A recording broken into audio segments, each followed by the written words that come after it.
Hey guys, Bobby Bollinger here, and today I'm going to be talking about the draft. It's coming up real soon, and there's one position in particular that always gets hyped way beyond its abilities. This, of course, is the most important single position on that football field, and it is quarterback.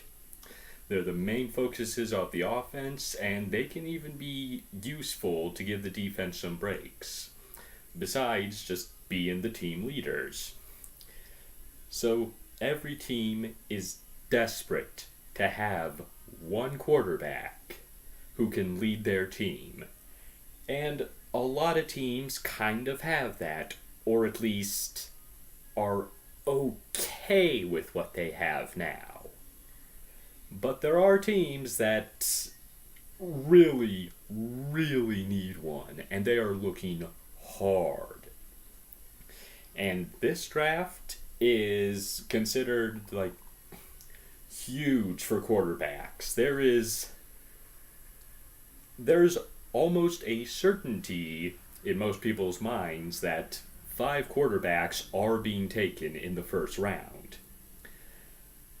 Now, I think there's actually a chance for six, depending on what the Patriots do, but I'll get into that later. Now, today I want to just go over the quarterbacks and kind of rank them based on how I feel about them. And what I do to evaluate quarterbacks is I watch their highlight tapes. Now, that seems really one sided, and it would sound like that would make the biggest playmaker the number one quarterback in my mind, regardless of what he is the rest of the game. But that's not exactly how I'm viewing them. What I do is I look at their highlight reels and I ask myself, how much of this is actually them? I take out every single play where they run because you're a quarterback, you're supposed to throw. And I also take out the plays where it is exceedingly obvious that their receiver bailed them out, where they made a bad throw and their receiver just saved it. Also, I throw out the ones where the defense just was not there. Some of these guys, they really suffered from that, and they do not have much highlight film left because of it. Now, in going through, I'm going to order them not by any particular skill set or anything. I'm just going to go through the ones I've heard the most first pick of the draft buzz about. And the first one on that list is Josh Allen, the strong arm quarterback from, I believe it's Iowa?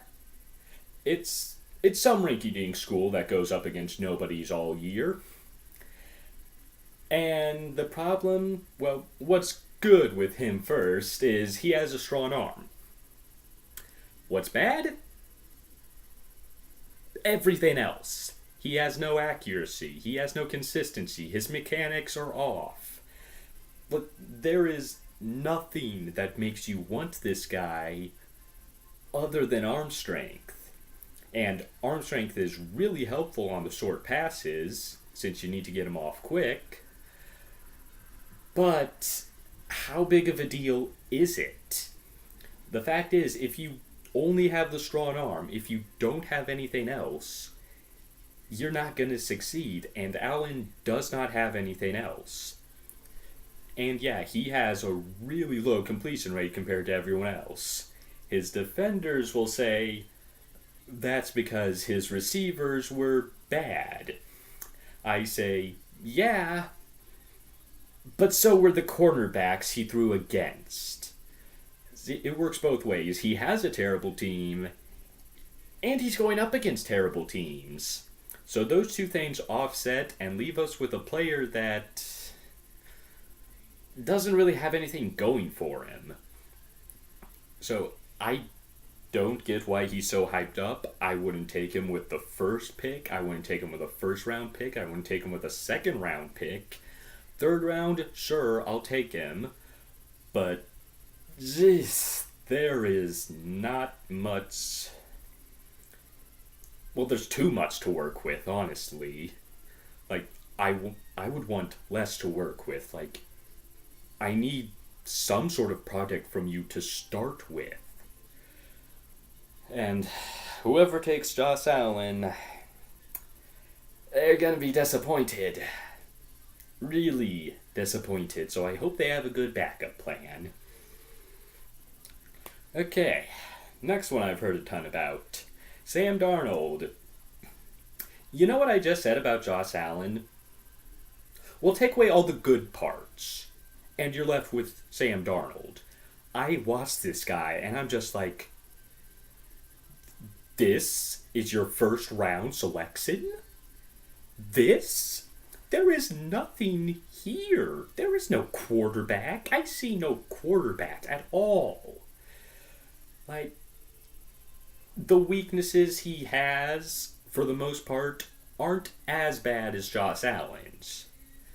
But with your first round selection, you're supposed to take a guy who has something great about him, and Darnold has nothing great. And he has one huge, huge flaw that is worse than any other quarterback in this draft, and that is the throwing motion. Now, ideally, you want to be like holding the ball here, bring it out like this, and throw it like that, because it's the shortest, quickest throwing motion possible. That's not exactly what Sam Darnold does. You're supposed to keep it right around your shoulder line, and he kinda does this, and like drops it to his hips. That's a huge problem. Now, on long throws, it doesn't matter. And in college, he was able to get away with that kind of stuff. But when it comes to the short passes, you have to get those off quick. It is absolutely necessary. That's why arm strength helps there, because it can make up for your deficiency in throwing motion. Sam Darnold doesn't have that elite arm strength to make up for that, and even if he did, this motion is way, way too long. And people say, yeah, but he can fix that in the NFL. Yeah, like Blake Bortles fixed it. It got better, but no. Like, guys like Aaron Rodgers that came in and did fix their throwing motion. They weren't starting off with this. They were starting off just a little bit off. And you can fix a little bit off and get it to perfect. You can't take terrible and fix it to perfect. Best case scenario. Best case. You get it to functional.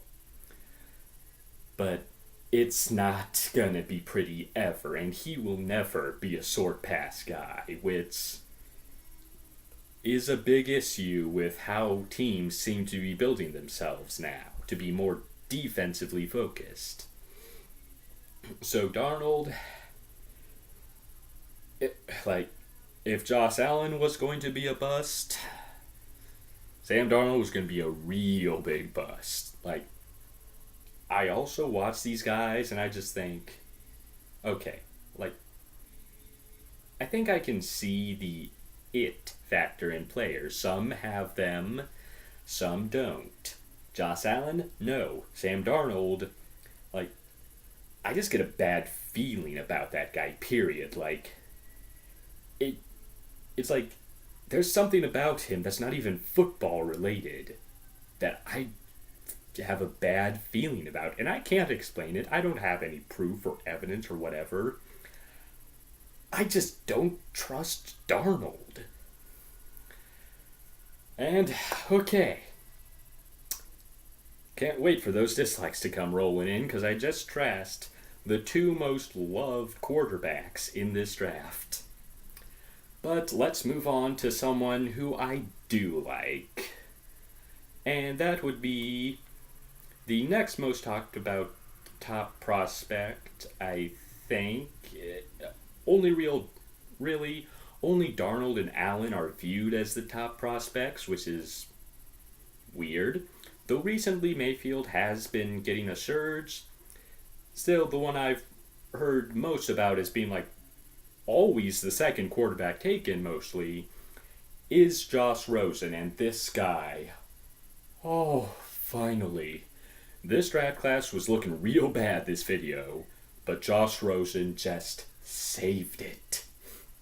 This guy's mechanics, not just in throwing motion, but in footwork and just pocket presence, is perfect.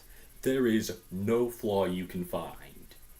Like, he's not an escapist. He can't really escape the pocket, and that is an issue. But if there's room in the pocket that he can make a play from, he will move into it, and Rosen will use it perfectly. Add in that he's playing in a pro-style offense, and is just, like, watching him, I am just impressed at what he does. I see it, and I think, yes, that is it. That is the it factor. Now, there are rumors that his teammates hate him. I don't know about that. Quite frankly, it doesn't matter. If he's good and wins games, they'll like him, period. Everyone loves their quarterback when they're winning. Now, if he loses and doesn't do very well, then, yeah, they're not going to like him, and he'll have been a bust, regardless of what his attitude was.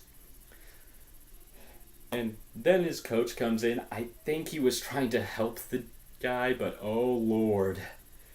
That coach was not very good at the college level, and he does not promote players very well. Like, he called the guy a millennial, which technically everyone in that draft is, but a lot of people are going to see that as a bad thing, and he said he's a millennial because he always wants to know why. And everyone took that in a negative light. And I'm just sitting here thinking, people, that's exactly what Peyton Manning did in Tennessee. He asked his coach, why are we running this play? Why is it good against this defense? He wanted to know why all of the time. And that ended up working out pretty well. Now, could Rosen just be too toxic for the NFL? Yes. But the signs I've seen just tell me, yes, you would want this guy. You will be happy to have him. You would love to have Josh Rosen. Like, he's a guy who can come in and pick it up just like that. And any extra stuff you have to teach him, well, you can teach him that right off the bat. Like, the very specifics of the NFL, because you're not working on mechanics, you can get into those immediately. So this is a quarterback that I really trust. Great eyes, great pocket presence, great thrower, maybe a little shaky on the long throws, but again, the NFL's kind of sifting away from that. So he can work very, very well. And in my mind, he is the second best quarterback in this draft. So who's number one? Well, that's another guy who people have really hated. And I don't get why there's this much disrespect. I can see why you wouldn't call him the number one. If you're calling Josh Allen and Sam Darnold number ones, you probably don't have much sense in you. But to put him so low that Baker Mayfield would fall to the Dolphins? Like, no. Baker Mayfield is the best quarterback in this draft. He's not as solid in his mechanics as Josh Rosen, but he's close. He is not far off, and these are mechanics that are better than some starters in the NFL have.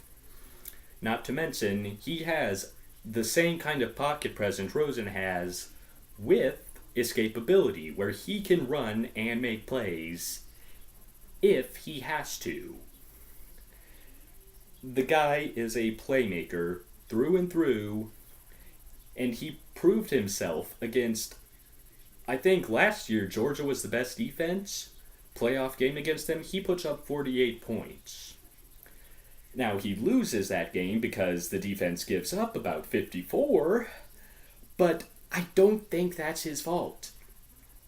Not to mention, his teammates love the guy. And I can see why. His personality is the kind where he can come in and just instantly have the respect of his teammates. Most quarterbacks, especially the cut and dry ones, like Sam Darnold, Josh Allen, Josh Rosen, they're all going to have to earn their respect by winning games. Baker Mayfield's personality is one where he's just going to have the respect day one. And that is a huge boost. Like, that is one of the big issues where if your teammates love you, you can feel that, and it is a huge, huge boost, and it is going to help Mayfield to no end. The off-field concerns for him, I'm not too concerned. Is there a risk? Yes. But the playmaking he got done on a regular basis, it's definitely worth the risk. And, some people talk crap about his size. That's not an issue for me. Like, here I am, 5'6", and they're berating him for being like 5'10", and I'm like, that guy's huge! I have no issues with the guy's size. If he can make the plays, he can make the plays. If he can't, he can't. And from what I saw of Baker Mayfield, he definitely can. Plus, he is undoubtedly the most experienced passer of those big four that I've mentioned so far. Like, he has the most attempts, he has the best completion rating, which is in parts to a more quarterback-friendly offense, but still, he has to run it. He has to do it. He has to get things done every single pass. And he really does. This is the best playmaker. His mechanics are so good that, quite frankly, you don't have to work on them. It's not like Josh Rosen where there's nothing to work on. There is, but he doesn't have to work on them to be a good quarterback. That and what we've heard of his intelligence and his mindset, he will soak up the things you are teaching him instantly, and that is going to be a huge help to him in the pros. Okay, now I've gone through the big four, the main four, the out by the guys who, quite frankly, could go 1, 2, 3, and 4 in the draft. Then we slip down a bit to the quarterbacks that aren't quite as loved. And I'm going to mention 3 more. I was debating on the last one, but I guess I'll mention him. But first, the quarterback I haven't mentioned that is probably going to go maybe, I'm pretty sure he's going to go in the first round. And that quarterback is Lamar Jackson. The only black quarterback that I'm actually talking about. And spoiler alert, I'm sorry, it's not pretty. I can't help it. You probably suspected this the moment I said I take out all running plays from a quarterback's highlight. I do that for a reason. Yes, the quarterback is meant to throw. That is the most important part of their job, and there's no doubt about that. And I don't mind when a quarterback runs and the play is there. I don't mind them escaping the pocket. That's completely different. What I hate is when the quarterback just runs, when the offense is designed to have the quarterback run. Because these are guys whose careers are meant to last between 15 and 20 years. And if they're running a bunch, then it's going to be more like a running back's career at the best, which lasts about 8 to 10 years of real production. And that is a big issue because, it's the RG3 mess sums it up perfectly. The guy comes in. The guy gets hot. The guy gets injured. In the leg.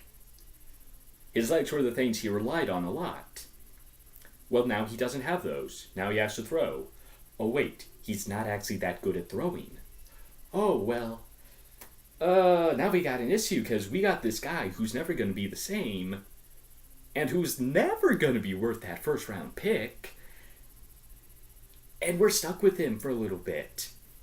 And we gotta find a replacement. Now, the Redskins lucked out for a while. But, okay. Now, there are running quarterbacks who have succeeded.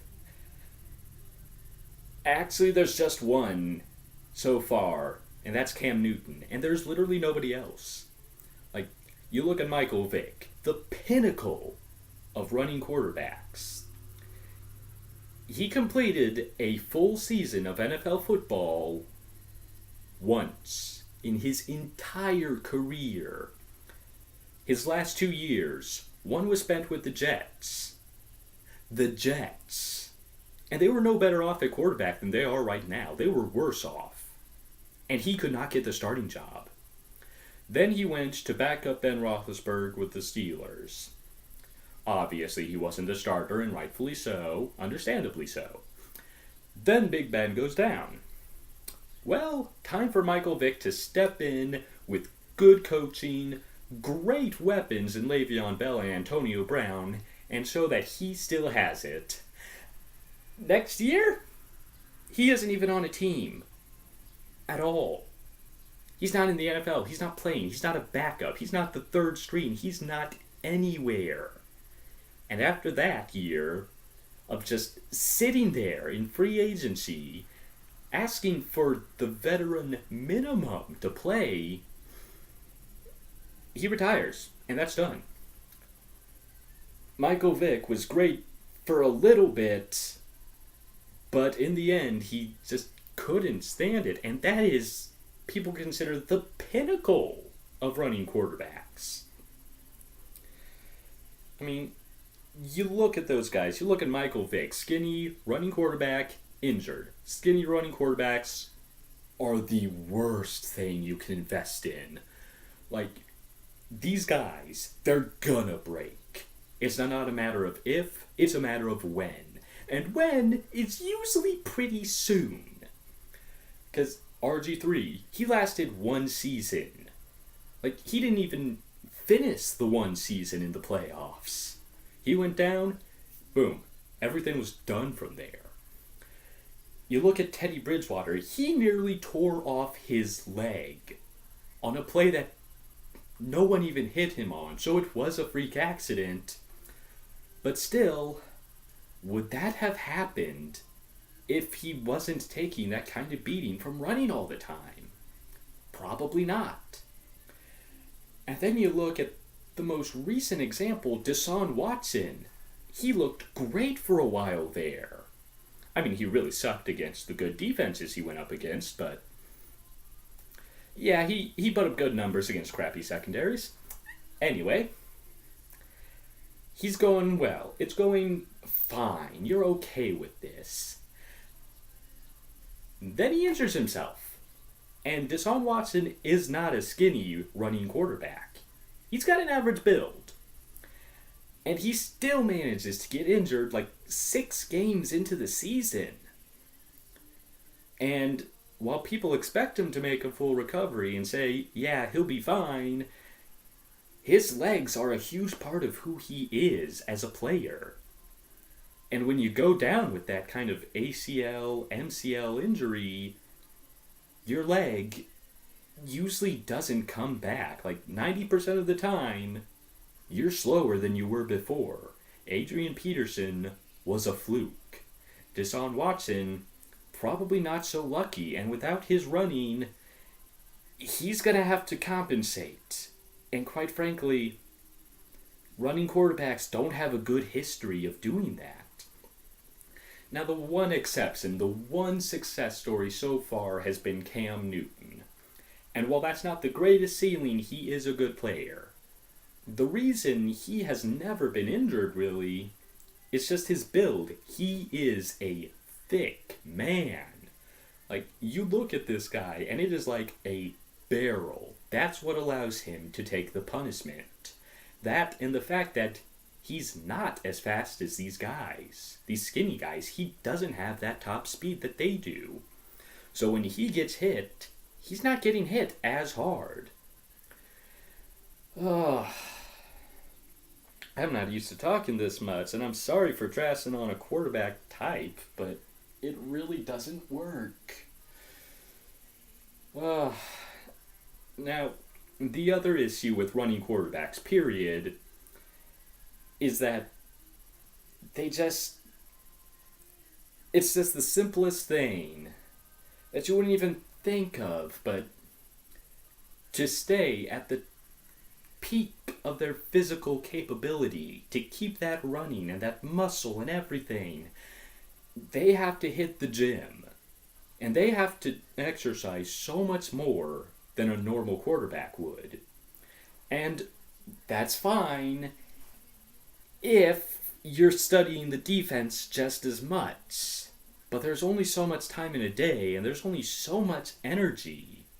Especially when you're studying film, that will drain your mind. The guys exercise so much that it will take away time from film study.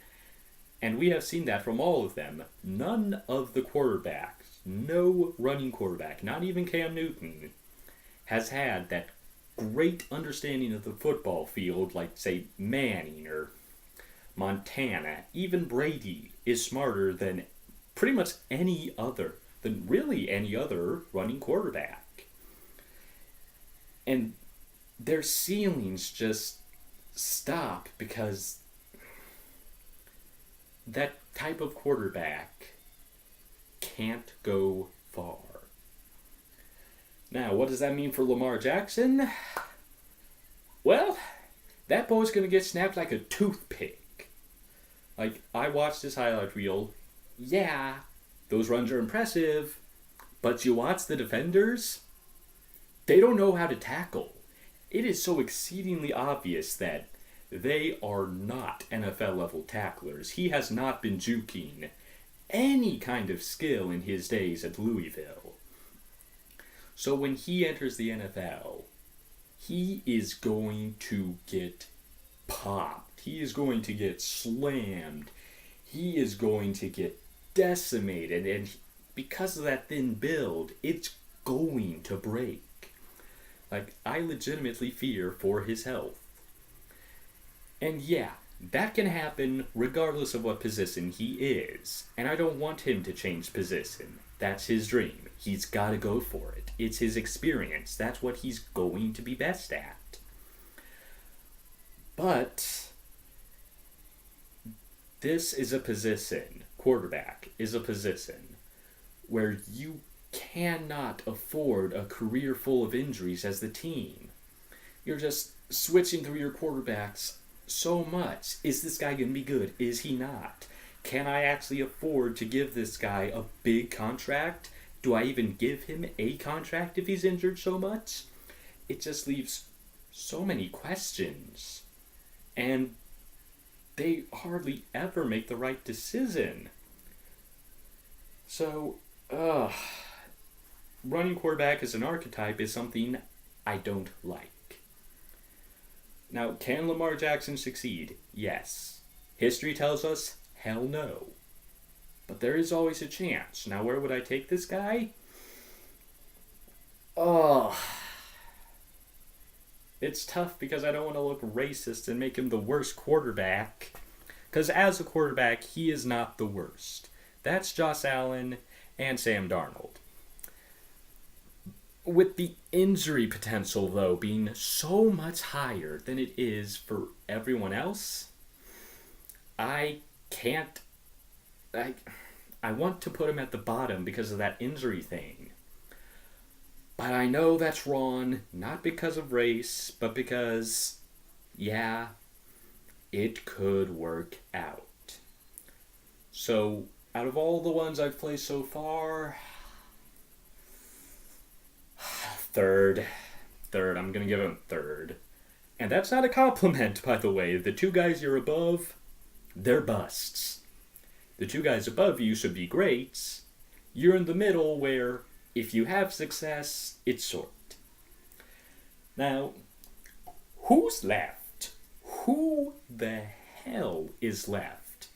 People know about Josh Allen. They know about Sam Darnold. They know about Josh Rosen. They know Baker Mayfield. They know Lamar Jackson even. But these next two guys, they don't know about. And they really should, because they're not terrible. We'll start off with Luke Falk. I watch the guy, and I see a little bit of it factor. Like, this guy is legitimately good. He's not Josh Rosen or Baker Mayfield levels of good, and I wouldn't even call him a first-round talent because he does need quite a bit of polishing. But he's a worthy second-rounder, and with the demand for quarterbacks, he can definitely and should definitely be taken in the first round. Now, like Mayfield, he's playing in that system where it is quarterback-friendly. But he's, again, in that system, the quarterback still has to do his job. He still has to do his thing. He still has to produce. And Luke Falk does that, and when I watch him, I just get the sense that I like what I see. It's not something I can explain. It's something intangible. But it's just this feeling I get that I trust, and I'm quite certain will work out. I have to be certain in it. So, where is Luke Falk playing from? I don't know. It is some rinky-dink school from nowhere. Which is a lot like Josh Allen, but again, I base my decisions off what I see, and what I see from Luke Falk is good. So where would I put him? Well, over the course of this whole list, he is the third best quarterback. Better than Lamar Jackson, better than Sam Darnold, better than Josh Allen. He's better than all those guys. He's the third best quarterback. He's definitely not being the third quarterback taken, but he's the third best. And he is most definitely better than the next guy. Now, the next guy is Mason Rudolph. I know. Who? Quite frankly, I don't know what team he plays for. I don't pay too much attention to that. Unless they have a logo that I can just recognize, like Notre Dame, Alabama, Auburn, maybe Clemson. Those places I can recognize. And it's the only reason I remember what teams these guys are from. Mason Rudolph doesn't have that, so I don't remember. What I saw in Mason Rudolph is Luke Falk, except worse. Like, it needs a lot more work. It can still get to a decent level. It is lower second to third round pick material because of the work it needs, but it can definitely get to a worthy spot. Now, does that make him the fourth best quarterback in the draft? No.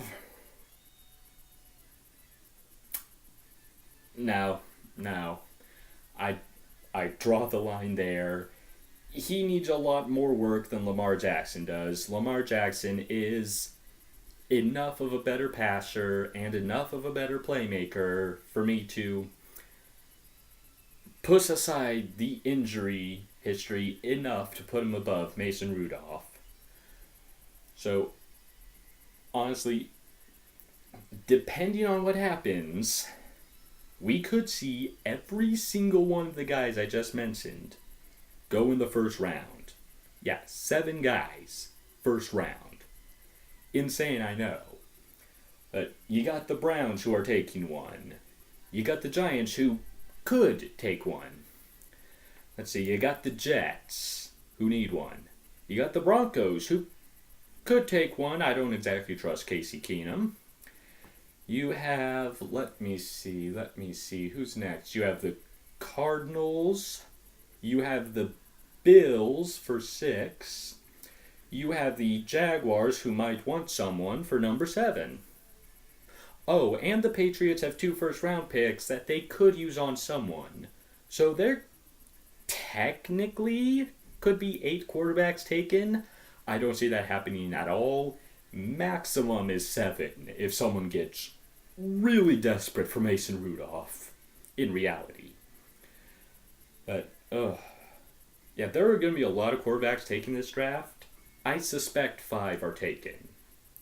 4 at least, for certain. Everyone can expect 4 to be taken.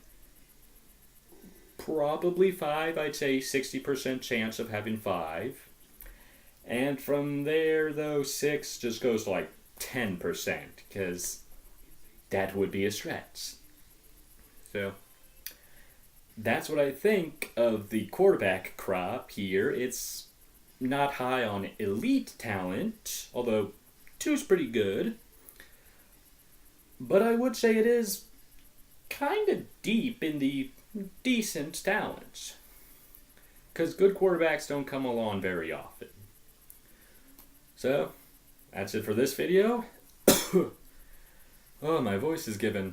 Next time's coming out pretty soon actually, because I kind of need to show you guys my mock draft. Until then, good day.